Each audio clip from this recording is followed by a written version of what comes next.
ಮಾಡೋಣ ಹಂಗಾದ್ರೆ. ಇನ್ನೊಂದು ಖುಷಿ ವಿಷಯ ಅಂದ್ರೆ ಕಾರ್ತಿಕ್ ಸರ್ ಯೋಗೀಶ್ ಸರ್ ಮೊನ್ನೆ ನೋಡಿದ್ರಾ ಇಷ್ಟ ಆಯ್ತಾ ಸಕದಾಗಿದೆ ವೇಟ್ ಫಾರ್ ಎಂಡ್ ಅನ್ನಂಗಿತ್ತದು ಲಾಸ್ಟ್ ಯೋಗೀಶ್ ಕಾರ್ತಿಕ್ ಸರ್. ನೀವೆಲ್ಲ ನೋಡ್ತಾ ಇರ್ತೀರಾ ರೀಲ್ಸ್ ಎಲ್ಲ ನಿಮ್ಮ song ಮಾಡಿರೋದೆಲ್ಲ?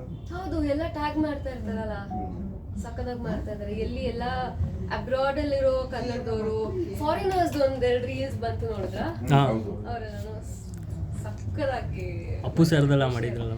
Appu sir fan pages ಅಂತೂ ಎಡಿಟ್ಸ್ ಸಕ್ಕದಾಗಿ ಮಾಡ್ತಾ ಇದಾರೆ. ಅವ್ರ ಸಾಂಗ್ಗಳಿಗೆ ಒಂದಷ್ಟು ಅವ್ರದೇ ಕ್ಲಿಪ್ಪಿಂಗ್ಸ್ ಹಾಕಿ ಎಡಿಟ್ ಮಾಡ್ತಾ ಇದಾರೆ.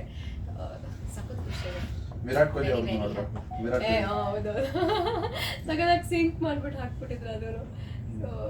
ಸಖತ್ ಖುಷಿ ಆಗುತ್ತೆ. ಯಾವ್ದೋ ನೀವೇ ನಿಮ್ ಪೇಜಸ್ ಅಲ್ಲಿ ಮೊನ್ನೆ ಕ್ರಿಕೆಟ್ ಲೀಗ್ ಆಯ್ತಲ್ಲ, ಅದ್ರಲ್ಲಿ ಬೇರೆ ಆಕ್ಟ್ರೆಸ್ ಯಾರೋ ಕೇಳ್ತಾ ಇದ್ರಲ್ಲ, ಬ್ಯಾಂಗಲ್ ಬಂದರಿಗೆ ರೀಲ್ಸ್ ಮಾಡಿ ಅಂತೆಲ್ಲ. ಸೊ ಖುಷಿ ಆಗುತ್ತೆ. ಚೆನ್ನಾಗಿ ಪ್ರಮೋಟ್ ಮಾಡ್ಕೊಡ್ತಾ ಇದ್ದೀರಾ ನೀವೆಲ್ಲರೂ ಕೂಡ. Thank you.